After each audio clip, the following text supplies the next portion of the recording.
Lights off ಮಾಡಿ ಅವು.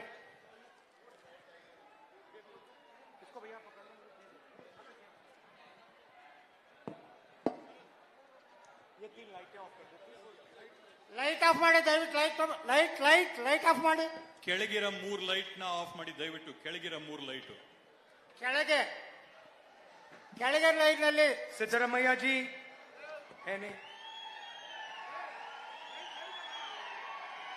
बोसराजू जी, मुनियप्पा जी, नायक जी, बसन गौडा नायक जी, शरणा गौडा जी, स्टेज पे कांग्रेस पार्टी के वरिष्ठ नेता, हमारे प्यारे कार्यकर्ता भाइयों और बहनों, प्रेस के हमारे मित्रों, आप सबका यहां बहुत बहुत स्वागत, नमस्कार। ವೇದಿಕೆ ಮೇಲೆ ಆಸೀನರಾಗಿರ್ತಕ್ಕಂಥ ಎಲ್ಲ ಗಣ್ಯಾತಿ ಗಣ್ಯರೇ, ಇಲ್ಲಿ ಬಂದಿರತಕ್ಕಂಥ ಕಾಂಗ್ರೆಸ್ ಪಕ್ಷದ ಎಲ್ಲ ಕಾರ್ಯಕರ್ತ ಮಿತ್ರರೇ, ಮಾಧ್ಯಮ ಬಂಧುಗಳೇ, ತಮ್ಮೆಲ್ಲರಿಗೂ ಕೂಡ ಈ ಕಾರ್ಯಕ್ರಮಕ್ಕೆ ಮನಸ್ಪೂರ್ವಕವಾಗಿ ಸ್ವಾಗತ ಕೋರ್ತಾ ಇದ್ದೀನಿ. कुछ ही समय पहले हम भारत जोड़ो यात्रा में यहां से निकले थे। यहां से हजारों लोगों से मैं मिला। आपके दिल में जो था, आपकी जो मुश्किलें थी, वो आपने मुझे बताई। ಕೆಲವೇ ದಿನಗಳ ಹಿಂದೆ ಭಾರತ್ ಜೋಡೋ ಐತಿಹಾಸಿಕ ಯಾತ್ರೆಯಲ್ಲಿ ನಾನು ಈ ಭಾಗದಲ್ಲಿ ಬಂದಿದ್ದೆ. ತಮ್ಮ ಜೊತೆ ಮಾತಾಡದೆ ತಮ್ಮ ಕಷ್ಟಗಳನ್ನ, ಸಮಸ್ಯೆಗಳನ್ನ ತಾವೆಲ್ಲರೂ ಕೂಡ ನಮ್ಗಿಲ್ಲಿ मोबाइल स्विच ऑफ, मोबाइल भैया भैया आपका मोबाइल ऑफ करिए, ऑफ है।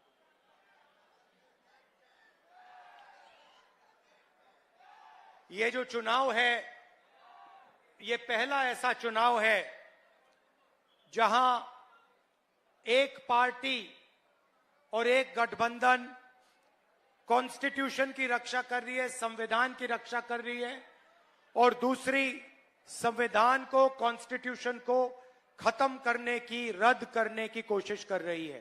ಇದು ಪ್ರಪ್ರಥಮವಾದಂತಹ ಚುನಾವಣೆಯಲ್ಲಿ ನಡೀತಾ ಇದೆ. ಎಲ್ಲಿ ಒಂದು ಪಕ್ಷ ಸಂವಿಧಾನನ ರದ್ದುಪಡಿಸೋದಕ್ಕೆ, ಸಂವಿಧಾನನ ಅಳಿಸಂತ ಪ್ರಯತ್ನ ಮಾಡ್ತಾ ಇದೆ. ಮತ್ತೊಂದು ಪಕ್ಷ ಸಂವಿಧಾನನ ಎತ್ತಿಡಿಯಂತದ್ದು, ಸಂವಿಧಾನನ ಉಳಿಸಂತ ಕೆಲಸನ ಮತ್ತೊಂದು ಪಕ್ಷ ಮಾಡ್ತಾ ಇದೆ. कांग्रेस पार्टी ने देश की जनता से मिलकर एक साथ ये संविधान देश को दिया। ಕಾಂಗ್ರೆಸ್ ಪಕ್ಷ ಈ ದೇಶದ ಎಲ್ಲಾ ಪ್ರಜೆಗಳನ್ನ ಮಾತನಾಡಿ ವಿಶ್ವಾಸಕ್ಕೆ ತಗೊಂಡು ಈ ದೇಶಕ್ಕೆ ಈ ಸಂವಿಧಾನನ ಕಾಂಗ್ರೆಸ್ ಪಕ್ಷ ಕೊಟ್ಟಿದೆ.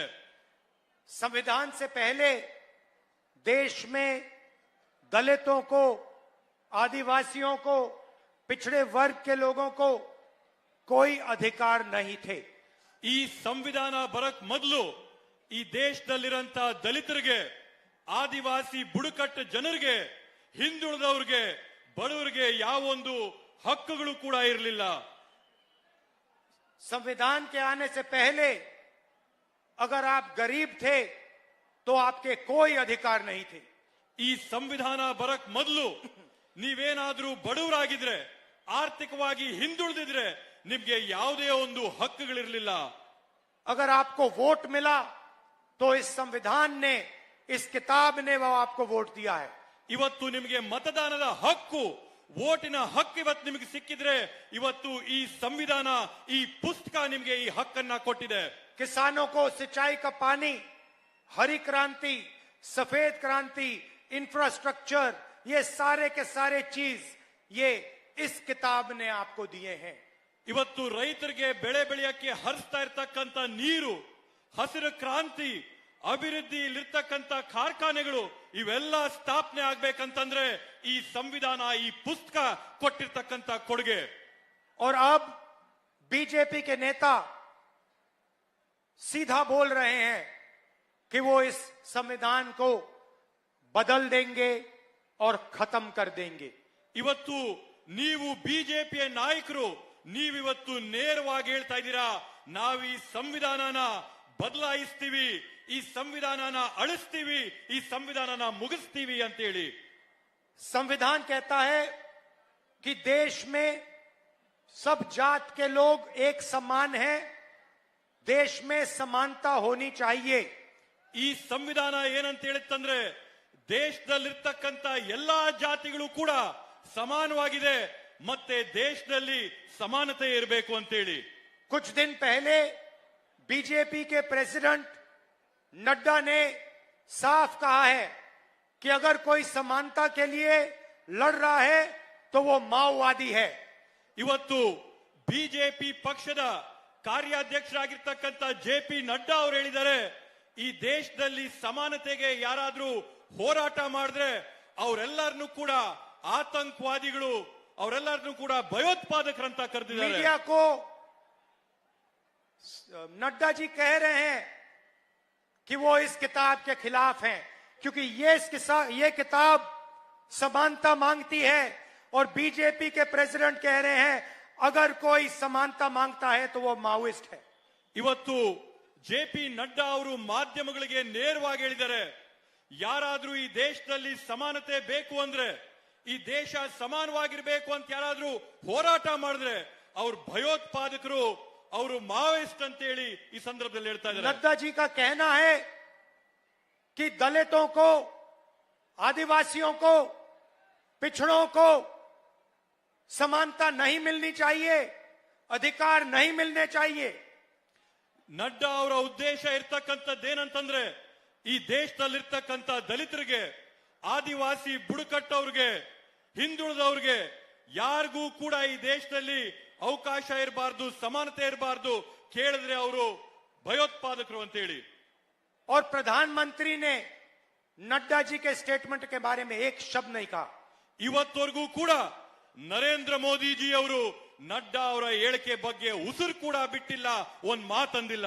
आजकल प्रधानमंत्री की चुप रहने की आदत है। ಇವತ್ತು ಇತ್ತೀಚೆಗೆ ಪ್ರಧಾನಮಂತ್ರಿಗಳಿಗೆ ಮೌನವಾಗಿರಂತ ಒಂದು ಅಭ್ಯಾಸ ಬಂದಿದೆ। बहुत चीजों के बारे में प्रधानमंत्री चुप रहते हैं। ಸಾಕಷ್ಟು ವಿಷಯಗಳ ಬಗ್ಗೆ ಇವತ್ತು ಪ್ರಧಾನಮಂತ್ರಿಗಳು ಮೌನವಾಗಿ ಕೂತಿದ್ದಾರೆ। 22 लोगों के लिए हिंदुस्तान के प्रधानमंत्री ने काम किया है। ಇವತ್ತು ಈ ದೇಶದ ಪ್ರಧಾನಮಂತ್ರಿಗಳು ಈ ದೇಶದಲ್ಲಿ ಬರೀ 22 ಜನಕ್ಕೆ ಮಾತ್ರ ಕೆಲಸ ಮಾಡಿದ್ದಾರೆ। 16 लाख करोड़ रुपया हिंदुस्तान के अरबपतियों का नरेंद्र मोदी ने कर्जा माफ किया। ಇವತ್ತು ನರೇಂದ್ರ ಮೋದಿ ಅವರು ಈ ದೇಶದಲ್ಲಿರ್ತಕ್ಕಂಥ ಕೋಟ್ಯಾಧಿಪತಿಗಳು ಬಂಡವಾಳ ಶಾಹಿಗಳ 16 ಲಕ್ಷ ಕೋಟಿ ರೂಪಾಯಿ ಸಾಲನ ಮನ್ನಾ ಮಾಡಿದ್ದಾರೆ। जो भी उन्होंने किया 20-25 लोगों के लिए किया। हालत यह है कि आज 22 लोगों के पास उतना ही धन है जितना 70 करोड़ हिंदुस्तानियों के पास है। ಇವತ್ತು ನರೇಂದ್ರ ಮೋದಿ ಅವರು ಏನೇ ಕೆಲಸ ಮಾಡಿದ್ರು ಕೂಡ ಅವ್ರು ಬರೀ 20-25 ಜನಕ್ಕೆ ಮಾತ್ರ ಕೆಲಸನ ಮಾಡಿದರೆ ಇವತ್ತಿನ ಸ್ಥಿತಿ ಯಾವ ತರ ಇದೆ ಅಂತಂದ್ರೆ ಈ ದೇಶದಲ್ಲಿರಂತ 22 ಜನರ ಹತ್ರ ಈ ದೇಶದಲ್ಲಿರಂತ 70 ಕೋಟಿ ಜನರಷ್ಟು ಆಸ್ತಿ 22 ಜನರ ಹತ್ರ ಇದೆ। और उनके नेता पब्लिक के सामने कह रहे हैं कि संविधान को खत्म कर देना चाहिए, रिजर्वेशन खत्म हो जाना चाहिए। ಇವತ್ತು ಅವರ ನಾಯಕರು ಬಹಿರಂಗವಾಗಿ ಹೇಳ್ತಾ ಇದ್ದಾರೆ ಸಂವಿಧಾನನ ನಾವು ಮುಗಿಸಬೇಕಾಗಿದೆ, ಮೀಸಲಾತಿ ಏನಿದೆ ಮೀಸಲಾತಿನ ಕೂಡ ಮುಗಿಸಬೇಕು ಅಂತ ಹೊರಟಿದ್ದಾರೆ। देश में 15% दलित आबादी है। ಇವತ್ತು ಈ ದೇಶದಲ್ಲಿ 15% ದಲಿತರು ಈ ದೇಶದಲ್ಲಿದ್ದಾರೆ। कम से कम 50% ओबीसी आबादी है।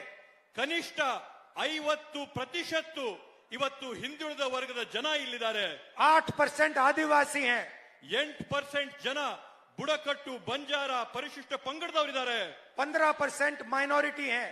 15% ಇಲ್ಲಿ ಮುಸಲ್ಮಾನರು ಮೈನಾರಿಟಿ ಇದ್ದಾರೆ। 5-6% गरीब जनरल कास्ट के लोग हैं। 5-6% ಇವತ್ತು ಸಾಮಾನ್ಯ ವರ್ಗದ ಬಡವರಿದ್ದಾರೆ। मतलब 90% से ज्यादा आबादी इन लोगों की है। ಹಂಗಂತಂದ್ರೆ 90% ಜನ ಈ ಸಮುದಾಯಗಳನ್ನ ಸೇರಿದಂತೆ ಇದ್ದಾರೆ। और नरेंद्र मोदी की सरकार ने इन लोगों के लिए कुछ नहीं किया। ಇವತ್ತು ನರೇಂದ್ರ ಮೋದಿಜಿ ಅವರ ಸರ್ಕಾರ ಈ 90% ಜನಕ್ಕೆ ಯಾವೊಂದು ಕೆಲಸ ಕೂಡ ಮಾಡಿಕೊಟ್ಟಿಲ್ಲ। ये मीडिया के लोग खड़े हैं यहाँ पे, ಇಲ್ಲಿ ಮಾಧ್ಯಮದವರು ನಮ್ಮ ಮುಂದೆ ನಿಂತಿದ್ದಾರೆ। ये कभी खेती की, किसानों की, मजदूरों की, बेरोजगारों की बात करते हैं क्या? ಇವತ್ತು ಇವ್ರು ಯಾವತ್ತಾದ್ರೂ ರೈತರ ಬಗ್ಗೆ ಕಾರ್ಮಿಕರ ಬಗ್ಗೆ ನಿರುದ್ಯೋಗಿಗಳ ಬಗ್ಗೆ ಯಾವತ್ತಾದ್ರೂ ಮಾತಾಡ್ತಾರ ಇವರು? ये आपको अंबानी की शादी दिखा देंगे, बॉलीवुड के स्टार्स दिखा देंगे, क्रिकेट के मैच दिखा देंगे, मगर गरीब कभी नहीं दिखाएंगे, मजदूर कभी नहीं दिखाएंगे, किसान कभी नहीं दिखाएंगे। ಇವತ್ತು ಇವರು ಅಂಬಾನಿಯ ಮದುವೆ ತೋರಿಸ್ತಾರೆ, ಬಾಲಿವುಡ್ ನಟರನ್ನ ತೋರಿಸ್ತಾರೆ, IPL ಮ್ಯಾಚ್ ನ ತೋರಿಸ್ತಾರೆ. ಆದ್ರೆ ಇವರು ಇವತ್ತು ನಿರುದ್ಯೋಗಿಗಳನ್ನ, ರೈತರನ್ನ, ಬಡವರನ್ನ, ಕೂಲಿ ಕಾರ್ಮಿಕರನ್ನ ಇವ್ರು ಯಾವತ್ತೂ ತೋರಿಸಲ್ಲ. इनकी मालिकों की लिस्ट निकालिए, इनके बड़े बड़े पत्रकारों की लिस्ट निकालिए, इनके एंकर्स की लिस्ट निकालिए, आपको दिखेगा एक पिछड़े वर्ग का व्यक्ति नहीं होगा, एक दलित नहीं होगा, एक आदिवासी नहीं होगा, एक गरीब जनरल कास्ट का नहीं होगा। ಈ ಮಾಧ್ಯಮದ ಮಾಲೀಕರ ಪಟ್ಟಿನ ನೀವು ತೆಗೆದ್ರಿ, ಈ ಮಾಧ್ಯಮದ ಮಾಲೀಕರ ಪಟ್ಟಿನ ನೀವು ತೆಗೆದು ನೋಡಿದ್ರೆ ಆ ಪಟ್ಟಿಯಲ್ಲಿ ನಿಮಗೆ ಒಬ್ಬ ಹಿಂದುಳಿದ ವರ್ಗದವ್ರು ಸಿಗೋದಿಲ್ಲ, ಒಬ್ಬ ದಲಿತ ಸಿಗೋದಿಲ್ಲ, ಒಬ್ಬ ಆದಿವಾಸಿ ಸಿಗೋದಿಲ್ಲ, ಒಬ್ಬ ಬಡವರು ಸಿಗೋದಿಲ್ಲ. वही हालत हिंदुस्तान के सबसे बड़े कंपनियों में है। ಅದೇ ರೀತಿಯಾದಂತಹ ಪರಿಸ್ಥಿತಿ ಇವತ್ತು ಭಾರತ ದೇಶದಲ್ಲಿರ್ತಕ್ಕಂಥ ಅತ್ಯಂತ ದೊಡ್ಡ ಉದ್ಯಮಿಗಳಲ್ಲಿ ಕೂಡ ಅದೇ ಪರಿಸ್ಥಿತಿ ಇದೆ. 200 सबसे बड़ी कंपनियों की लिस्ट निकालिए, उनके मालिकों की लिस्ट में मुझे दलित, आदिवासी, पिछड़े लोग दिखा दीजिए, एक नहीं मिलेगा। ಇವತ್ತು ನೀವು ದೇಶದಲ್ಲಿರ್ತಕ್ಕಂಥ ದೊಡ್ಡ ದೊಡ್ಡ ಕಾರ್ಖಾನೆಗಳ ಪಟ್ಟಿನ ತೆಗಿರಿ, ಆ ಕಾರ್ಖಾನೆಗಳ ಪಟ್ಟಿಯಲ್ಲಿ ಇರ್ತಕ್ಕಂಥ ಮಾಲೀಕರ ಹೆಸರುಗಳಲ್ಲಿ ಒಬ್ಬ ದಲಿತ, ಒಬ್ಬ ಅಲ್ಪಸಂಖ್ಯಾತ, ಒಬ್ಬ ಹಿಂದುಳಿದ, ಒಬ್ಬ ಬುಡಕಟ್ಟು ಆದಿವಾಸಿ ಇರೋದಿಲ್ಲ. प्राइवेट अस्पतालों के मालिकों की लिस्ट निकालिए, प्राइवेट स्कूल, कॉलेजेस, यूनिवर्सिटी के मालिकों की लिस्ट निकालिए, आपको एक पिछड़ा नहीं मिलेगा, एक दलित नहीं मिलेगा, एक आदिवासी नहीं मिलेगा, एक गरीब जनरल कास्ट का नहीं मिलेगा। ಇವತ್ತು ನೀವು ಯಾವ್ದಾದ್ರೂ ಒಂದು ಖಾಸಗಿ ಶಾಲೆಯ ಪಟ್ಟಿ ತೆಗಿರಿ, ಖಾಸಗಿ ಯೂನಿವರ್ಸಿಟಿಯ ಪಟ್ಟಿ ತೆಗಿರಿ, ಖಾಸಗಿ ಕಂಪನಿಯ ಪಟ್ಟಿ ತೆಗಿರಿ, ಆ ಯಾವ ಪಟ್ಟಿಯಲ್ಲಿ ಕೂಡ ನಿಮಗೆ ಒಬ್ಬ ದಲಿತ, ಒಬ್ಬ ಅಲ್ಪಸಂಖ್ಯಾತ, ಒಬ್ಬ ಹಿಂದುಳಿದ ವರ್ಗ, ಒಬ್ಬ ಬುಡಕಟ್ಟು ಸಮುದಾಯಕ್ಕೆ ಸೇರಿದಂತವರು ಯಾರೂ ಕೂಡ ಸಿಗೋದಿಲ್ಲ ನಿಮಗೆ. इसलिए हमने अपने मैनिफेस्टो में सबसे क्रांतिकारी काम करना है। ಆದ್ರಿಂದ ನಾವು ನಮ್ಮ ಪ್ರಣಾಳಿಕೆಯಲ್ಲಿ ಅತ್ಯಂತ ಕ್ರಾಂತಿಕರವಾದಂತಹ ಒಂದು ಕೆಲಸನ ನಾವಿತ್ ಮಾಡಬೇಕಾಗಿದೆ. जिसको हम जाति जनगणना मतलब गिनती कहते हैं। ಇದನ್ನ ನಾವು ಸಮೀಕ್ಷೆ ಮಾಡಿ ಜಾತಿ ಜನಗಣತಿನ ನಾವು ಮಾಡ್ತೀವಿ ಅಂತ ನಮ್ಮ ಪ್ರಣಾಳಿಕೆಯಲ್ಲಿ ನಾವು ಹೇಳ್ತಾ ಇದೀವಿ. मतलब हम पता लगाएंगे इस देश में कितने दलित हैं, कितने आदिवासी हैं, कितने पिछड़े वर्ग के लोग हैं, कितने गरीब जनरल कास्ट के हैं, कितने माइनॉरिटी के हैं। ನಾವು ಈ ಒಂದು ಸಮೀಕ್ಷೆ ಮುಖಾಂತರವಾಗಿ ಈ ದೇಶದಲ್ಲಿ ಎಷ್ಟು ಜನ ದಲಿತರಿದ್ದಾರೆ, ಎಷ್ಟು ಜನ ಹಿಂದುಳಿದ ವರ್ಗದವರಿದ್ದಾರೆ, ಎಷ್ಟು ಜನ ಆದಿವಾಸಿಗಳಿದ್ದಾರೆ, ಎಷ್ಟು ಜನ ಸಾಮಾನ್ಯ ವರ್ಗದ ಬಡವರಿದ್ದಾರೆ ಅಂತೇಳಿ ನಾವು ಈ ಸಮೀಕ್ಷೆ ಮುಖಾಂತರವಾಗಿ ಅಂಶಾಂಶಗಳನ್ನ ತೆಗಿತೀವಿ. और ये भी पता लगाएंगे कि हिंदुस्तान के धन में अलग अलग लोगों की कितने हिस्सेदारी है। ಇದ್ರ ಜೊತೆಗೆ ನಾವು ಇನ್ನೊಂದು ಮಾಹಿತಿನ ತೆಗಿತೀವಿ, ಈ ಭಾರತ ದೇಶದ ಆರ್ಥಿಕತೆಯಲ್ಲಿ ಯಾವ ಜಾತಿಯ ಎಷ್ಟೆಷ್ಟು ಭಾಗಿತ್ವ ಇದೆ ಅಂತ ಕೂಡ ನಾವು ಈ ಸಮೀಕ್ಷೆ ಮುಖಾಂತರವಾಗಿ ತೆಗಿತೀವಿ. और हिंदुस्तान की संस्थाओं में किसकी कितनी भागीदारी है। ಅದೇ ರೀತಿಯಲ್ಲಿ ಈ ಭಾರತ ದೇಶದಲ್ಲಿರ್ತಕ್ಕಂಥ ನಮ್ಮ ಸಂಸ್ಥೆಗಳಲ್ಲಿ ಯಾವ ಜಾತಿಗಳ ಎಷ್ಟೆಷ್ಟು ಭಾಗಿತ್ವ ಇದೆ ಅಂತ ಕೂಡ ನಾವು ಈ ಸಂದರ್ಭದಲ್ಲಿ ಹೊರಗೆ ತೆಗಿತೀವಿ. तो पिछड़ों को, दलितों को, आदिवासियों को सबको पता लग जाएगा हमारी देश में कितनी भागीदारी है। ಆದ್ರಿಂದ ಇಲ್ಲಿರ್ತಕ್ಕಂಥ ದಲಿತರಿಗೆ, ಹಿಂದುಳಿದವ್ರಿಗೆ, ಆದಿವಾಸಿಗಳಿಗೆ, ನಿಮ್ಮೆಲ್ಲರಿಗೂ ಕೂಡ ಗೊತ್ತಾಗಬೇಕಾಗಿದೆ ಈ ದೇಶದಲ್ಲಿ ನಿಮ್ಮ ಭಾಗಿತ್ವ ಎಷ್ಟಿದೆ ಅಂತೇಳಿ. क्रांतिकारी काम है भाइयों और बहनों। ಕ್ರಾಂತಿಕಾರಿಯಾದಂತ ಯೋಜನೆ, ಕ್ರಾಂತಿಕಾರಿಯಾದಂತ ಕೆಲಸ ಇದು ಸಹೋದರ ಸಹೋದರಿಯರೇ. आपकी सच्ची भागीदारी आपको पता लग जाएगी। ನಿಮ್ಮ ನಿಜವಾದಂತ ಭಾಗ ಏನಿದೆ ಈ ದೇಶದಲ್ಲಿ ಅದು ನಿಮಗೆ ಇವತ್ತು ಗೊತ್ತಾಗುತ್ತೆ. और देश में असली राजनीति उसी दिन शुरू होगी जब जाति जनगणना का रिजल्ट आपके हाथ में होगा। ಇವತ್ತು ಈ ದೇಶದಲ್ಲಿ ನಿಜವಾದಂತ ರಾಜಕಾರಣ ಯಾವತ್ತು ಪ್ರಾರಂಭ ಆಗುತ್ತಂತಂದ್ರೆ ನಿಮ್ಮ ಕೈಗಳಿಗೆ ಜಾತಿ ಗಣತಿಯ ಒಂದು ಪತ್ರ ಯಾವಾಗ ಸಿಗುತ್ತೆ ಆವತ್ತು ನಿಜವಾದಂತ ರಾಜಕಾರಣ ಈ ದೇಶದಲ್ಲಿ ಪ್ರಾರಂಭ ಆಗಂತದ್ದು. और आपकी सच्ची शक्ति के बारे में आपको साफ पता लग जाएगा। ಆವತ್ತು ನಿಮಗೆ ನಿಮ್ಮ ನಿಜವಾದಂತ ಶಕ್ತಿ ಸ್ಪಷ್ಟವಾಗಿ ನಿಮ್ಗೆ ಆವತ್ತು ನಿಮ್ ಕೈಯಲ್ಲಿ ಸಿಗುತ್ತೆ. 90% आबादी को इस देश में कोई भागीदारी नहीं है। ಈ ದೇಶದಲ್ಲಿರ್ತಕ್ಕಂಥ 90% ಜನಕ್ಕೆ ಈ ದೇಶದಲ್ಲಿ ಯಾವುದೇ ಒಂದು ಕೂಡ ಭಾಗತ್ವನೇ ಇಲ್ದಿದ್ದಂಗಾಗಿದೆ. 90 लोग हिंदुस्तान की सरकार चलाते हैं, आईएएस अफसर हैं, हिंदुस्तान के बजट को बांटते हैं. ಈ ದೇಶದಲ್ಲಿ ಈ ದೇಶನ ನಡೆಸ್ತಾ ಇರ್ತಕ್ಕಂಥದ್ದು ಕೇವಲ 90 IAS ಆಫೀಸರ್ಗಳು ಮಾತ್ರ. 15% दलितों की आबादी, 8% आदिवासी, 50% पिछड़े वर्ग के लोग, और आपकी भागीदारी सरकार में है ही नहीं. ಇವತ್ತು 15% ದಲಿತರು ಈ ದೇಶದಲ್ಲಿದ್ದಾರೆ, 50% ಹಿಂದುಳಿದ ವರ್ಗದವರಿದ್ದಾರೆ, 8% ಪರಿಶಿಷ್ಟ ಜಾತಿ ಪರಿಶಿಷ್ಟ ಪಂಗಡಗಳ ಬುಡಕಟ್ಟವರಿದ್ದಾರೆ. ಆದ್ರೆ ನಿಮ್ಮ ಯಾವೊಂದು ಪ್ರತಿನಿಧಿ ಭಾಗಿತ್ವನೇ ಇಲ್ಲ ಈ ಸರ್ಕಾರದಲ್ಲಿ. मैंने हिंदुस्तान के 90 सबसे सीनियर आईएएस अफसर की लिस्ट निकाली, नाम देखे. ಇವತ್ತು ನಾನು ಈ ದೇಶದಲ್ಲಿರ್ತಕ್ಕಂಥ 90 ಅತ್ಯಂತ ಹಿರಿಯ IAS ಆಫೀಸರ್ಗಳ ಹೆಸರುಗಳನ್ನ ಪಟ್ಟಿನ ನಾನು ಇವತ್ತು ತೆಗೆದು ನೋಡಿದ್ದೀನಿ. ये लोग बजट को बांटते हैं. कर्नाटका को कितना पैसा मिलेगा, कम मिलेगा, ज्यादा मिलेगा, सड़कों में कितना जाएगा, डिफेंस में कितना जाएगा, आपके बच्चों की शिक्षा में कितना जाएगा, ये सारे के सारे निर्णय ये लेते हैं. ಇವತ್ತು ಈ 90 ಅಧಿಕಾರಿಗಳೇನಿದ್ದಾರೆ ಇವ್ರು ಇವತ್ತು ತೀರ್ಮಾನ ಮಾಡ್ತಾರೆ ಕರ್ನಾಟಕ ರಾಜ್ಯಕ್ಕೆ ಆಯವ್ಯಯದಲ್ಲಿ ಎಷ್ಟು ಕಾಸು ಹೋಗ್ಬೇಕಾಗಿದೆ, ಇವತ್ತು ಮಕ್ಕಳ ವಿದ್ಯಾಭ್ಯಾಸಕ್ಕೆ ಎಷ್ಟು ಹೋಗ್ಬೇಕಾಗಿದೆ, ರಸ್ತೆಗಳ ಅಭಿವೃದ್ಧಿಗೆ ಎಷ್ಟು ಹೋಗ್ಬೇಕಾಗಿದೆ, ನಮ್ಮ ದೇಶದ ಗಡಿಗಳನ್ನ ಕಾಯ್ತಾ ಇರ್ತಕ್ಕಂಥ ಸೈನಿಕರಿಗೆ ಎಷ್ಟು ಹೋಗ್ಬೇಕಾಗಿದೆ ಅಂತ ಹೇಳಿ ಈ ಜನ ತೀರ್ಮಾನ ಮಾಡ್ತಾರೆ. पिछड़ों की आबादी 50% है, 90 में से 3 अफसर पिछड़े वर्ग के हैं. ಈ ದೇಶದಲ್ಲಿ 50% ಜನ ಹಿಂದುಳಿದ ವರ್ಗಕ್ಕೆ ಸೇರವ್ರೆ. ಆದ್ರೆ ಆ 90 IAS ಅಧಿಕಾರಿಗಳಲ್ಲಿ ಬರೀ 3 ಮಾತ್ರ ಹಿಂದುಳಿದ ವರ್ಗದವರಿದ್ದಾರೆ. दलित 15% हैं, 3 अफसर दलित के हैं. ಈ ದೇಶದಲ್ಲಿ 15% ದಲಿತರಿದ್ದಾರೆ, ಆದ್ರೆ 3 ಅಧಿಕಾರಿಗಳು ಮಾತ್ರ ದಲಿತರಾಗಿದ್ದಾರೆ. 8% आदिवासी हैं, 1 आदिवासी अफसर है 90 में से. ಈ ದೇಶದಲ್ಲಿ 8% ಬುಡಕಟ್ಟು ಜನ ಆದಿವಾಸಿಗಳಿದ್ದಾರೆ, ಆದ್ರೆ ಅವರಲ್ಲಿ ಅಧಿಕಾರಿ ಒಬ್ಬರು ಮಾತ್ರ ಇದ್ದಾರೆ. और ये जो पिछड़े दलित आदिवासी अफसर हैं, इनको छोटे छोटे डिपार्टमेंट दे रखे हैं. ಈ ಏನು ದಲಿತರು ಆದಿವಾಸಿಗಳು ಹಿಂದುಳಿದ ವರ್ಗದ ಅಧಿಕಾರಿಗಳೇನಿದ್ದಾರೆ ಅವ್ರಿಗೆ ಸಣ್ಣ ಪುಟ್ಟ ಇಲಾಖೆಗಳನ್ನ ಕೊಟ್ಟು ಹಿಂದೆ ಕೂರಿಸಿದ್ದಾರೆ. इनका कोई प्रमोशन नहीं होता. ಇವ್ರದ್ದು ಯಾವುದೇ ಒಂದು ಮುಂಬಡ್ತಿ ಆಗ್ತಾ ಇಲ್ಲ. 100 रुपए खर्च होते हैं तो दलित आदिवासी और पिछड़े वर्ग के अफसर 6 रुपए 10 पैसे का निर्णय लेते हैं. ಇವತ್ತು ಈ ದೇಶದ ಆಯವ್ಯಯದಲ್ಲಿ 100 ರೂಪಾಯಿ ಖರ್ಚಾದ್ರೆ ಆ 100 ರೂಪಾಯಿಯಲ್ಲಿ 6 ರೂಪಾಯಿ ಮಾತ್ರ ದಲಿತರು ಹಿಂದುಳಿದ ವರ್ಗದವರು ಬುಡಕಟ್ಟಿನ ಆದಿವಾಸಿಗಳು ತೀರ್ಮಾನ ಮಾಡ್ತಾರೆ. आपकी आबादी 73% और आपकी भागीदारी 100 रुपए में से 6 रुपए 10 पैसे. ಇವತ್ತು ನಿಮ್ಮ ಪರ್ಸೆಂಟೇಜ್ ಇದರಲ್ಲಿ 90 ಭಾಗ, ಆದ್ರೆ ನೀವು ತೀರ್ಮಾನ ಮಾಡ್ತಾ ಇರ್ತಕ್ಕಂಥದ್ದು 6 ರೂಪಾಯಿ ಬಗ್ಗೆ ಮಾತ್ರ. 90% हिंदुस्तान को परे कर रखा है और 2-3% लोग हिंदुस्तान को चला रहे हैं. ಇವತ್ತು ಭಾರತ ದೇಶದ 90 ಭಾಗ ಜನನ ಒಂದ್ ಬದಿಗಿಟ್ಟು ಈ ದೇಶದಲ್ಲಿ 2-3% ಜನ ಈ ದೇಶ ನಡೆಸ್ತಾ ಇದ್ದಾರೆ. आपका जीएसटी का पैसा उनके जेब में जाता है. ಇವತ್ತು ನೀವು GST ತೆರಿಗೆಯಲ್ಲಿ ಕಟ್ಟಂತ ಹಣ ಅವ್ರ ಜೋಬ್ಗೆ ಹೋಗ್ತಾ ಇದೆ.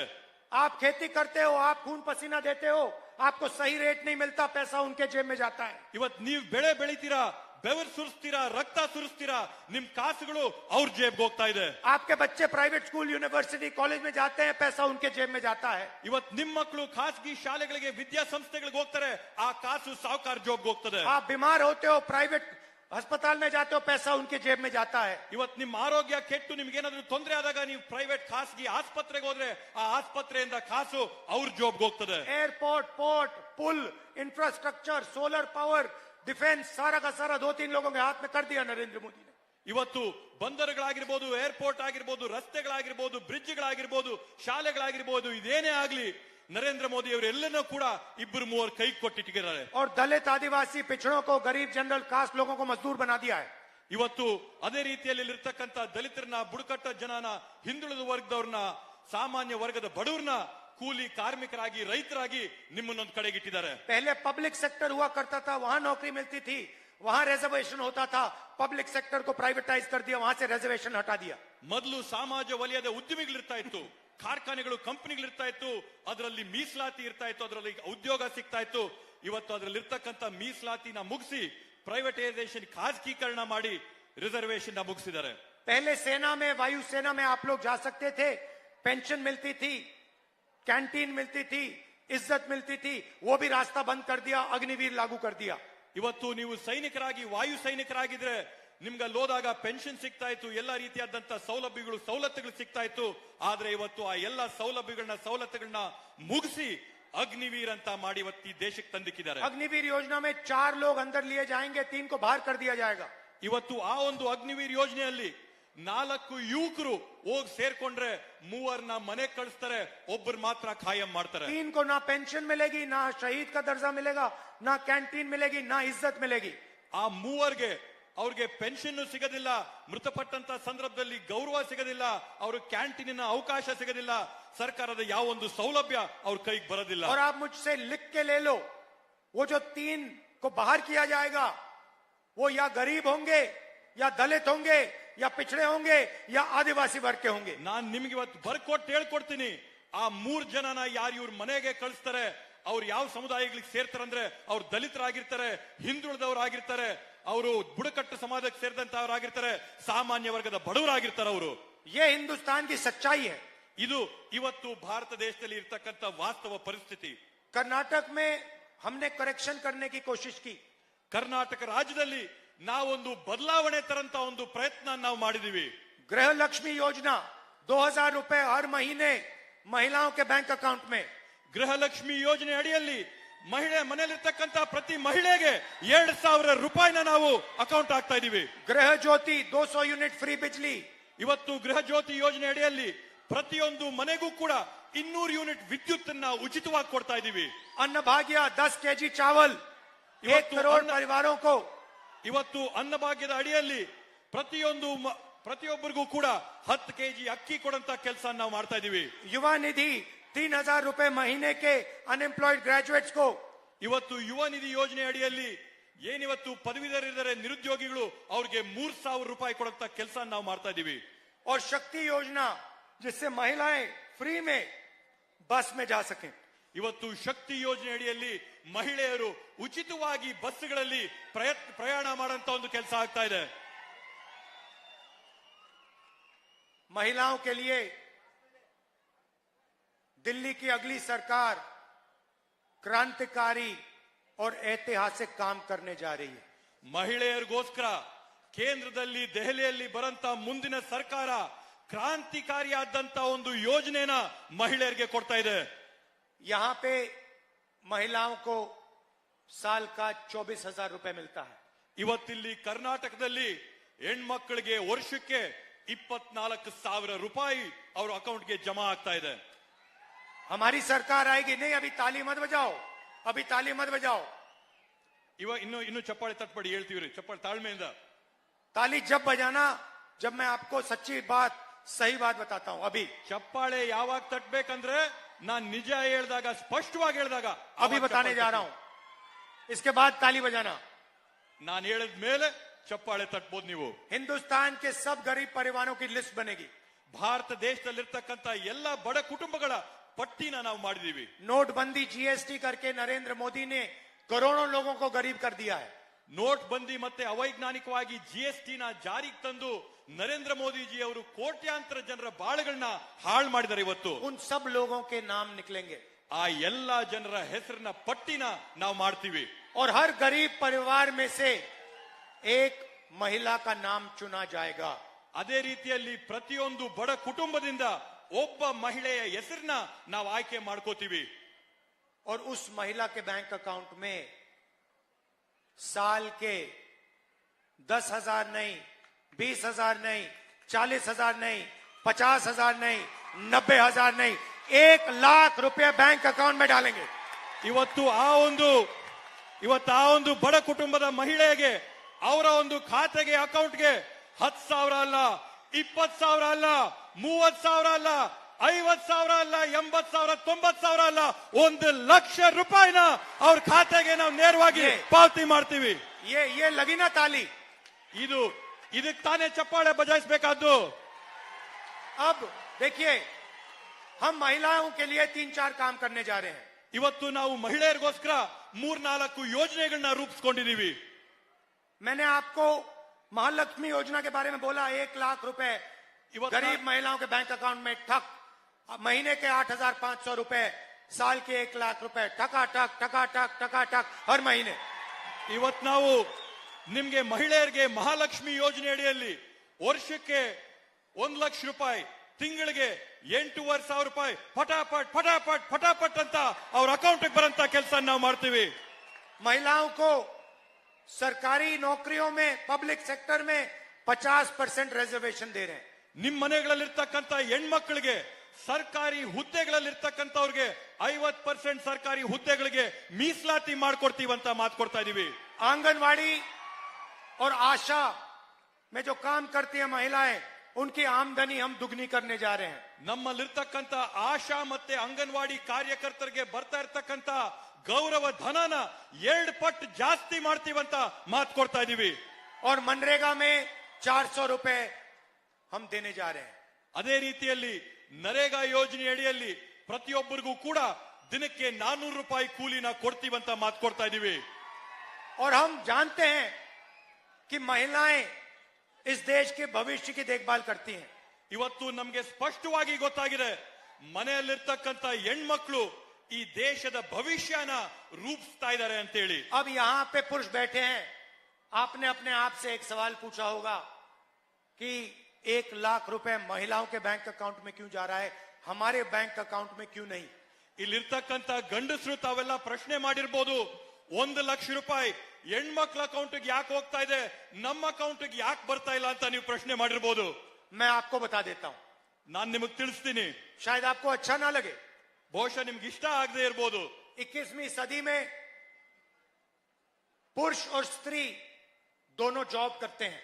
21ನೇ ಶತಮಾನದಲ್ಲಿ ಇವತ್ತು ಗಂಡಸರು ಹೆಂಗಸರು ಇಬ್ರು ಕೂಡ ಹೊರಗೋಗಿ ಉದ್ಯೋಗ ಮಾಡ್ತಾರೆ.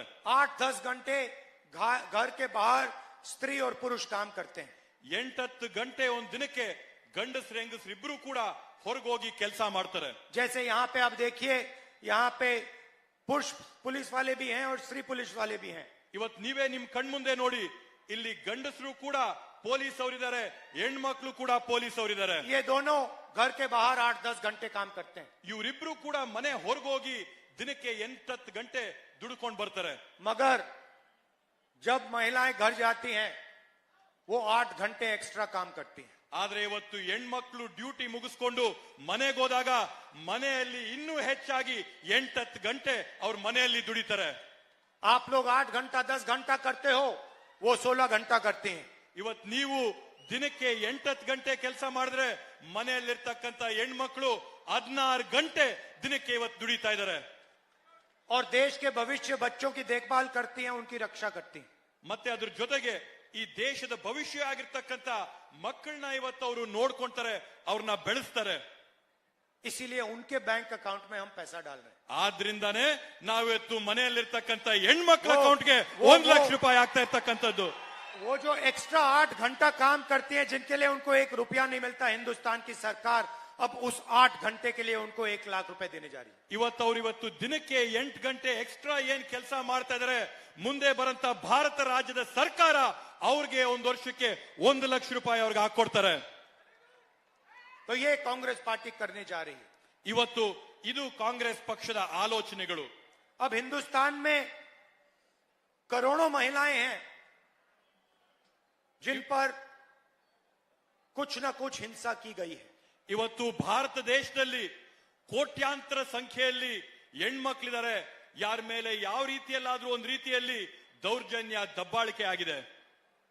हजारों महिलाओं का बलात्कार होता है, ಇವತ್ತು ಸಾವಿರಾರು ಸಂಖ್ಯೆಯಲ್ಲಿ ಹೆಣ್ಮಕ್ಕಳ ಬಲಾತ್ಕಾರ ನಡೀತಾ ಇದೆ. लाखों का बलात्कार होता है। ಲಕ್ಷಾಂತರ ಸಂಖ್ಯೆಯಲ್ಲಿ ಇವತ್ತು ಹೆಣ್ಮಕ್ಕಳ ದೌರ್ಜನ್ಯ ಬಲಾತ್ಕಾರ ನಡೀತಾ ಇದೆ. बसेस में उनको छेड़ा जाता है, मारा जाता है, घर में कभी कभी पिटाई हो जाती है। ಬಸ್ಗಳಲ್ಲಿ ಹೋದಾಗ ಅವ್ರಿಗೆ ಚೇಷ್ಟೆ ಮಾಡೋಂಥದ್ದಾಗುತ್ತೆ, ಅವ್ರನ್ನ ಹೊಡೆಯಂತದ್ದಾಗುತ್ತೆ, ಮನೆಗೆ ಹೋದ್ರೆ ಕಿರುಕುಳ ಅನುಭವಿಸಬೇಕಾದಂತದ್ದಾಗುತ್ತೆ. उन माताओं बहनों से मैं बात कर रहा हूं आज, ಇವತ್ತು ಆ ಒಂದು ತಾಯಂದಿರನ್ನ ಅಕ್ಕ ತಂಗಿಯಂದಿರನ್ನ ನೇರವಾಗಿ ನಾನು ಮಾತಾಡಕ್ ಬಯಸ್ತೀನಿ. जिनके साथ अन्याय हुआ है, बलात्कार हुआ है, ಯಾರಿಗೆ ಅನ್ಯಾಯ ಆಗಿದೆ, ಯಾರ ಮೇಲೆ ದೌರ್ಜನ್ಯ ದಬ್ಬಾಳಿಕೆ ಬಲಾತ್ಕಾರ ಆಗಿದೆ, ये मैं आपको आज एक चिट्ठी दिखाना चाहता हूं। ಇವತ್ತು ನಾನು ನಿಮ್ಗೊಂದು ಪತ್ರನ ತೋರ್ಸಕ್ ಬಯಸ್ತೀನಿ. ये एक चिट्ठी बीजेपी के नेता ने हिंदुस्तान के होम मिनिस्टर को भेजी थी। ಇವತ್ತು ಈ ಒಂದು ಪತ್ರನ ಬಿಜೆಪಿ ಪಕ್ಷದ ಒಬ್ಬ ನಾಯಕರು ಈ ದೇಶದ ಗೃಹ ಸಚಿವರಿಗೆ ಕಳಿಸಿರ್ತಕ್ಕಂಥದ್ದು। होम मिनिस्टर को चिट्ठी भेजी है और उस चिट्ठी में इस व्यक्ति ने साफ बोला है कि प्रज्वल रवन्ना महिलाओं का बलात्कार कर रहा है, रेप कर रहा है। ಇವತ್ತು ಈ ಪತ್ರದಲ್ಲಿ ಸ್ಪಷ್ಟವಾಗಿ ಬರೆದಿದ್ದಾರೆ, ಗೃಹ ಸಚಿವರಿಗೆ ಪತ್ರನ ಬಳಸ್ಕರಿಸಿದ್ದಾರೆ, ಪ್ರಜ್ವಲ್ ರೇವಣ್ಣ ಅವರು ಹೆಣ್ಮಕ್ಕಳ ಮೇಲೆ ದೌರ್ಜನ್ಯ ಬಲಾತ್ಕಾರ ಮಾಡಿದ್ದಾರೆ ಅಂತೇಳಿ ಗೃಹ ಸಚಿವರಿಗೆ ಪತ್ರ ಬರೆದು ಕಳಿಸಿದ್ದಾರೆ। मतलब जो हिंदुस्तान की लाखों महिलाओं के साथ हुआ है, ये काम इस प्रज्वल रवन्ना ने 400 महिलाओं के साथ किया है। ಈ ರೀತಿಯಾಗಿ ದೇಶದಲ್ಲಿರ್ತಕ್ಕಂಥ ಸಾಕಷ್ಟು ಹೆಣ್ಮಕ್ಳ ಮೇಲೆ ಆಗಿರ್ತಕ್ಕಂಥ ಬಲಾತ್ಕಾರನ ಪ್ರಜ್ವಲ್ ರೇವಣ್ಣ 400 ಹೆಣ್ಮಕ್ಳ ಮೇಲೆ ಈ ರೀತಿಯಾಗಿ ಭಯೋತ್ಪಾದನೆ ಮಾಡಿ ಬಲಾತ್ಕಾರ ಮಾಡಿ ಇವತ್ತು ಅವ್ರ ಮೇಲೆ ದೌರ್ಜನ್ಯ ಮಾಡಿದ್ದಾರೆ। 400 महिलाओं का रेप किया है और वीडियो बनाया है। 400 ಹೆಣ್ಮಕ್ಳ ಬಲಾತ್ಕಾರ ಮಾಡಿ ರೇಪ್ ಮಾಡಿ ಅದರ ವಿಡಿಯೋನ ತೆಗೆದಿಟ್ಕೊಂಡಿದ್ದಾರೆ, ಚಿತ್ರಗಳು ತೆಗೆದಿದ್ದಾರೆ। ये व्यक्ति होम मिनिस्टर को चिट्ठी लिखता है और कहता है कि प्रज्वल रवन्ना महिलाओं के साथ अत्याचार कर रहा है, मोलेस्टेशन कर रहा है, रेप कर रहा है। होम मिनिस्टर कुछ नहीं कहते। ಇವರು ಪತ್ರನ ಬರೆದು ಗೃಹ ಸಚಿವರಿಗೆ ಪತ್ರದಲ್ಲಿ ಹೇಳ್ತಾರೆ, ಪ್ರಜ್ವಲ್ ರೇವಣ್ಣ ಹೆಣ್ಮಕ್ಳಿಗೆ ದೌರ್ಜನ್ಯ ಮಾಡ್ತಾ ಇದ್ದಾನೆ, ತೊಂದರೆ ಕೊಡ್ತಾ ಇದ್ದಾನೆ, ಬಲಾತ್ಕಾರ ಮಾಡ್ತಾ ಇದ್ದಾನೆ, ರೇಪ್ ಮಾಡ್ತಾ ಇದ್ದಾನೆ ಅಂತ ಪತ್ರದಲ್ಲಿ ಬರೆದು ಗೃಹ ಸಚಿವರು ಕೊಟ್ರೆ ಗೃಹ ಸಚಿವರು ಅದ್ರ ಬಗ್ಗೆ ಇವತ್ತವರೆಗೂ ಕೂಡ ಒಂದು ಮಾತಾಡಿಲ್ಲ। और उसके बाद हिंदुस्तान के प्रधानमंत्री ऐसे स्टेज पे आते हैं और प्रज्वल रवन्ना के लिए वोट मांगते हैं। ಇದೆಲ್ಲ ಆದ ನಂತರ ಈ ದೇಶದ ಪ್ರಧಾನಮಂತ್ರಿಗಳಾಗಿರ್ತಕ್ಕಂಥ ನರೇಂದ್ರ ಮೋದಿ ಇಂಥ ವೇದಿಕೆಗೆ ಬಂದು ವೇದಿಕೆ ಮೇಲೆ ಪ್ರಜ್ವಲ್ ರೇವಣ್ಣ ಪಕ್ಕದಲ್ಲಿ ನಿಂತು ಪ್ರಜ್ವಲ್ ರೇವಣ್ಣಗೆ ಮತ ಹಾಕಿ ಅಂತ ಮತಯಾಚನೆ ಮಾಡ್ತಾರೆ। मैं उन माताओं बहनों से कह रहा हूं जिनका बलात्कार हुआ, जिनको छेड़ा जाता है, वही काम प्रज्वल रवन्ना ने किया है। ಇವತ್ತು ನಾನು ದೌರ್ಜನ್ಯಕ್ಕೆ ದಬ್ಬಾಳಿಕೆಗೆ ಬಲಾತ್ಕಾರ ಆದಂತ ತಾಯಂದ್ರಿಗೆ ಅಕ್ಕ ತಂಗಿರಿಗೆ ನಾನು ಹೇಳ್ತೀನಿ, ಅದೇ ಕೆಲಸನ ಈ ಪ್ರಜ್ವಲ್ ರೇವಣ್ಣ ಹೆಂಗಸರ ಮೇಲೆ ಮಾಡಿದ್ದಾನೆ। जो काम आपके खिलाफ किया गया वही काम इस व्यक्ति ने 400 महिलाओं के साथ किया है। ಈ ರೀತಿಯಾದಂತ ಬಲಾತ್ಕಾರ ನಿಮ್ಮನೆಗಳಲ್ಲಿ ಏನಾಯ್ತು, ಅದೇ ರೀತಿಯಾದಂತ ಬಲಾತ್ಕಾರನ ಈ ಪ್ರಜ್ವಲ್ ರೇವಣ್ಣ 400 ಹೆಣ್ಮಕ್ಳ ಮೇಲೆ ಮಾಡಿದ್ದಾನೆ। महिलाओं ने, इन 400 महिलाओं ने इस रेवन्ना के सामने हाथ जोड़ा और तब भी उसने रेप किया और वीडियो बनाया।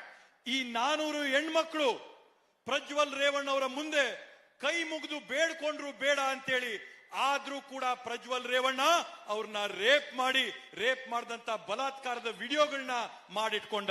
अगर अमित शाह ये बात जानता था तो प्रधानमंत्री भी ये बात जानते थे। ಅಮಿತ್ ಶಾಗೆ ಈ ಬಗ್ಗೆ ಮಾಹಿತಿ ಇದ್ರೆ ಪ್ರಧಾನಮಂತ್ರಿಗಳಾಗಿದ್ದಂತ ನರೇಂದ್ರ ಮೋದಿ ಅವ್ರಿಗೂ ಕೂಡ ಈ ಬಗ್ಗೆ ಮಾಹಿತಿ ಇದೆ। मैं कर्नाटका की माताओं बहनों से, हिंदुस्तान की माताओं बहनों से पूछना चाहता हूं, आपके प्रधानमंत्री इस व्यक्ति की क्यों रक्षा कर रहे हैं? इस व्यक्ति को राजनीति में क्यों आगे बढ़ा रहे हैं? इस व्यक्ति के लिए क्यों वोट मांग रहे हैं? ನಾನಿವತ್ತು ಕರ್ನಾಟಕ ರಾಜ್ಯದ ತಾಯಂದ್ರನ್ನ, ಭಾರತ ದೇಶದ ಅಕ್ಕ ತಂಗಿಯಂದ್ರ ತಾಯಂದ್ರನ್ನ ನಾನು ನಿಮ್ಮೆಲ್ಲರಿಗೂ ಕೂಡ ಒಂದು ಪ್ರಶ್ನೆನ ಕೇಳ್ತಾ ಇದ್ದೀನಿ। ನರೇಂದ್ರ ಮೋದಿ ಅವರಿಗೆ ಇಷ್ಟೆಲ್ಲ ಮಾಹಿತಿ ಗೊತ್ತಿದ್ರೆ ಈ ಒಬ್ಬ ವ್ಯಕ್ತಿ ಪ್ರಜ್ವಲ್ ರೇವಣ್ಣಗೆ ಯಾಕೆ ಇವ್ರು ಮತಯಾಚನೆ ಮಾಡ್ತಾವ್ರೆ, ಯಾಕೆ ಇವ್ರ ಜೊತೆ ವೇದಿಕೆ ಹಂಚ್ಕೋತಾ ಇದಾರೆ, ಯಾಕೆ ಇವ್ರನ್ನ ರಾಜಕೀಯವಾಗಿ ಬೆಳೆಸಂತ ಪ್ರಯತ್ನನ ಮಾಡ್ತಾ ಇದಾರೆ ಅಂತ ಪ್ರಶ್ನೆ ಮಾಡ್ತೀನಿ। प्रधानमंत्री ने हिंदुस्तान की हर महिला का अपमान किया है। ಪ್ರಧಾನಮಂತ್ರಿ ನರೇಂದ್ರ ಮೋದಿ ಅವರು ಈ ದೇಶದ ಪ್ರತಿಯೊಬ್ಬ ಹೆಣ್ಮಗುಗೆ ಅವಮಾನ ಮಾಡಿದ್ದಾರೆ। और उसके बाद जब उनको ये मालूम था, अमित शाह को मालूम था होम मिनिस्टर है, तब इस व्यक्ति को जर्मनी जाने दिया। ಈ ಮಾಹಿತಿ ನಿಮ್ಗಿದ್ದಾಗ, ಇವ್ರೇನೇನ್ ಬಲಾತ್ಕಾರ ಮಾಡಿದ್ರೆ ಅಂತ ನಿಮ್ಗೆ ಗೊತ್ತಿದ್ದಾಗ ಈ ವ್ಯಕ್ತಿನ ನೀವು ಜರ್ಮನಿಗೆ ವಿದೇಶಕ್ಕೆ ಹೋಗಕ್ಕೆ ಹೇಗ್ ಬಿಟ್ರಿ? सारी एजेंसीज हैं हाथ में, CBI, customs department, immigration department, ED, सारा का सारा हाथ में है। प्रधानमंत्री को मालूम था 1 सेकंड में इसको अरेस्ट करा सकते हैं, मगर नहीं किया, भागने दिया। ಇವತ್ತು ನಿಮ್ ಕೈಯಲ್ಲಿ ಸರ್ಕಾರದ ಎಲ್ಲಾ ಸಂಸ್ಥೆಗಳ ಅಂಗಾಂಗಗಳು ನಿಮ್ ಕೈಯಲ್ಲಿದೆ, ಸಿಬಿಐ ನಿಮ್ ಕೈಯಲ್ಲಿದೆ, ಇಡಿ ನಿಮ್ ಕೈಯಲ್ಲಿದೆ, ಕಸ್ಟಮ್ಸ್ ಅಧಿಕಾರಿಗಳು ನಿಮ್ ಕೈಯಲ್ಲಿದೆ. ಈ ಎಲ್ಲಾ ಮಾಹಿತಿ ನಿಮ್ ಕೈಯಲ್ಲಿದ್ದಾಗ ಈ ವ್ಯಕ್ತಿ ವಿದೇಶಕ್ಕೆ ಹೋಗ್ಬೇಕಾದಂತ ಸಂದರ್ಭದಲ್ಲಿ ಇವರು ದೇಶನ ಬಿಟ್ಟು ಹೊರಗೋಗಕ್ಕೆ ನೀವು ಹೇಗೆ ಬಿಟ್ರಿ? और अब प्रधानमंत्री कर्नाटक आने से डर गए। ಇವತ್ತು ಈಗ ಪ್ರಧಾನಮಂತ್ರಿಗಳು ಕರ್ನಾಟಕಕ್ಕೆ ಬರೋದ್ರಿಂದ ಹೆದರಿ ಹೋಗಿದ್ದಾರೆ, ಭಯ ಪಟ್ಟು ಹೋಗಿದ್ದಾರೆ. सारी मीटिंग कैंसिल कर दी, ಎಲ್ಲಾ ಕಾರ್ಯಕ್ರಮಗಳನ್ನು ಕೂಡ ರದ್ದು ಮಾಡಿಬಿಟ್ರಿ. ಈಗ सारी की सारी मीटिंग कैंसिल कर दी, भाग गए। ಎಲ್ಲಾ ಮೀಟಿಂಗ್ ಕ್ಯಾನ್ಸಲ್ ಮಾಡಿದ್ರು, ಪರಾರಿಯಾಗಿ ಓಡೋಗಿದ್ದಾರೆ ಇವತ್ತು. मगर प्रधानमंत्री जी, कर्नाटका की महिलाएं जानती हैं कि आपने प्रज्वल रवन्ना की रक्षा की, क्योंकि आप सत्ता चाहते थे, आप अलायंस चाहते थे। ಇವತ್ತು ಪ್ರಧಾನಮಂತ್ರಿ ನರೇಂದ್ರ ಮೋದಿಗಳೇ, ಕರ್ನಾಟಕ ರಾಜ್ಯದ ಹೆಣ್ಮಕ್ಳಿಗೆ ಗೊತ್ತು ನೀವು ಪ್ರಜ್ವಲ್ ರೇವಣ್ಣ ಅವ್ರಿಗೆ ಯಾಕೆ ರಕ್ಷಣೆ ಕೊಟ್ರಿ, ಯಾಕೆ ಜೊತೆಗೆ ಇಟ್ಕೊಂಡ್ರಿ ಅಂದ್ರೆ ಅವ್ರು ನಿಮ್ಮ ಮೈತ್ರಿ, ನಿಮ್ ಪಾರ್ಟ್ನರ್ ಆಗಿದ್ದಾರೆ. ನೀವು ಅಧಿಕಾರಕ್ಕೆ ಬರಬೇಕು ಅನ್ನೋ ದುರಾಸೆಯಿಂದ ಅವ್ರಿಗೆ ರಕ್ಷಣೆ ಕೊಟ್ಟಿದ್ದೀರಾ. और जिस भी महिला के साथ ये हुआ है हिंदुस्तान में, कर्नाटक में, आप याद रखिए कि ये जो आपके साथ हुआ था वही काम इस व्यक्ति ने 400 महिलाओं के साथ किया है। ಇವತ್ತು ಈ ರೀತಿಯಾದಂತ ದೌರ್ಜನ್ಯಗಳು, ಬಲಾತ್ಕಾರಗಳು ಯಾರ ಮೇಲೆಲ್ಲ ಆಗಿದೆ ತಾವೆಲ್ಲ ನೆನ್ಪಿಟ್ಕೊಳ್ಳಿ.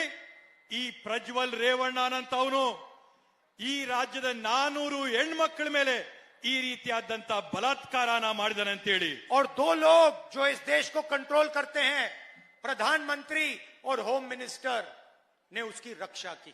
ಈ ದೇಶನ ಯಾರು ನಡೆಸ್ತಾ ಇದ್ದಾರೆ, ಆಡಳಿತ ಯಾರು ಮಾಡ್ತಾ ಇದ್ದಾರೆ, ಪ್ರಧಾನಮಂತ್ರಿಗಳು ಮತ್ತೆ ಗೃಹ ಸಚಿವರು ಇವತ್ತು ಈ ಕೆಲಸ ಮಾಡಿದಂತವ್ರನ್ನ ಅವರು ರಕ್ಷಣೆ ಮಾಡ್ತಾ ಇದ್ದಾರೆ. साफ लिखा है यहां पे इस चिट्ठी में, prime minister family tree for which the mentioned above Revanna and his family have indulged themselves in such illegal activities such as kidnapping, rape and other inhuman activities. ये होम मिनिस्टर को चिट्ठी दी है।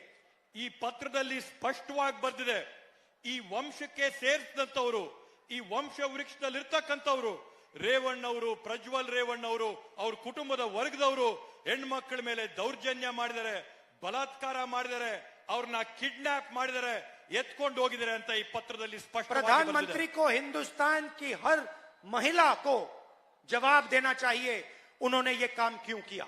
ಇವತ್ತು ಪ್ರಧಾನಮಂತ್ರಿ ನರೇಂದ್ರ ಮೋದಿಗಳು ಭಾರತ ದೇಶದ ಪ್ರತಿಯೊಬ್ಬ ಹೆಣ್ಮಗುಗೂ ಕೂಡ ಉತ್ತರ ಕೊಡಬೇಕಾಗಿದೆ, ಇಂಥ ಕೆಲಸನ ಅವ್ರು ಯಾಕೆ ಆಗಕ್ ಬಿಟ್ರು ಅಂತೇಳಿ. इस प्रज्वल रेवन्ना की रक्षा क्यों की और इसे हिंदुस्तान से भागने क्यों दिया।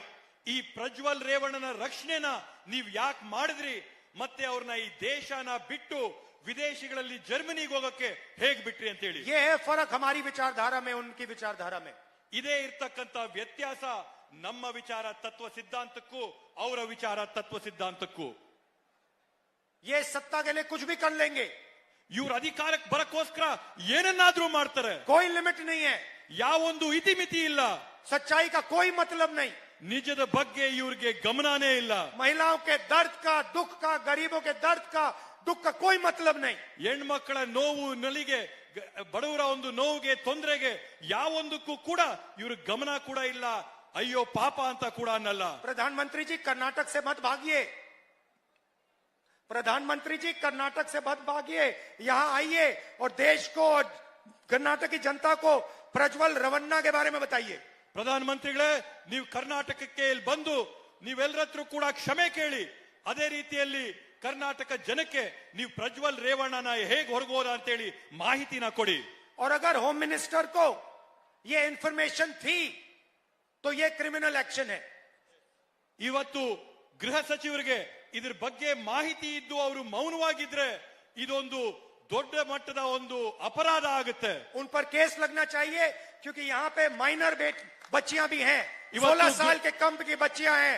ಇವತ್ತು ಗೃಹ ಸಚಿವರ ಮೇಲೆ ಒಂದು ಕೇಸ್ ಆಗ್ಬೇಕಾಗಿದೆ, ಯಾಕಂದ್ರೆ ಈ ಒಂದು ಪ್ರಕರಣದಲ್ಲಿ 16 ವರ್ಷಕ್ಕಿಂತ ಚಿಕ್ಕ ಹೆಣ್ಮಕ್ಕಳ ಒಂದು ಬಲಾತ್ಕಾರ ಆಗಿದೆ. और उनको यहाँ साफ बताया जा रहा है कि प्रज्वल रवन्ना बलात्कार कर रहा है। ಈ ಪತ್ರದಲ್ಲಿ ಸ್ಪಷ್ಟವಾಗಿ ಬರೆಯಲಾಗಿದೆ, ಪ್ರಜ್ವಲ್ ರೇವಣ್ಣ ಈ ರೀತಿಯಾದಂತ ಚಿಕ್ಕ ಮಕ್ಕಳ ಮೇಲೆ ಬಲಾತ್ಕಾರ और ಮಾಡ್ತಾ उसने एक ಇದ್ದಾರೆ रेपिस्ट की रक्षा की है ಇವತ್ತು ಇವತ್ತು ಗೃಹ रेपिस्ट की ಸಚಿವರು रक्षा की है ಇವತ್ತು ಗೃಹ ಸಚಿವರು ಒಬ್ಬ ಬಲಾತ್ಕಾರ ಮಾಡಂತ ರೇಪಿಸ್ಟ್ ನ ರಕ್ಷಣೆ ಮಾಡಿದ್ದಾರೆ और वो होम मिनिस्टर है ಮತ್ತೆ ಅವರು ಇವತ್ತು ಗೃಹ ಸಚಿವರಾಗಿದ್ದಾರೆ तो ये जवाब प्रधानमंत्री को देने चाहिए ಇವತ್ತು ಇವೆಲ್ಲವಕ್ಕೂ ಕೂಡ ಉತ್ತರ ಪ್ರಧಾನಮಂತ್ರಿ ನರೇಂದ್ರ ಮೋದಿ ಅವರು ಕೊಡಬೇಕಾಗಿದೆ आप सबका दिल से बहुत बहुत धन्यवाद ತಮ್ಮೆಲ್ಲರಿಗೂ ಕೂಡ ಮನಸ್ಪೂರ್ವಕವಾಗಿ ಧನ್ಯವಾದಗಳು ಹೇಳ್ತೀನಿ जय हिंद जय कर्नाटका ಜೈ ಹಿಂದ್ ಜೈ ಕರ್ನಾಟಕ और गरीबों की किसानों की मजदूरों की छोटे दुकानदारों की सरकार बनानी है नमस्कार ಇವತ್ತು ಬಡವರ ರೈತರ ಸಣ್ಣ ಪುಟ್ಟ ಅಂಗಡಿಗಳಿಟ್ಕೊಂಡಿರ್ತಕ್ಕಂಥ ಬಡವರ ಸರ್ಕಾರನ ಇವತ್ತು ಮಾಡಬೇಕಾಗಿದೆ ನಾವು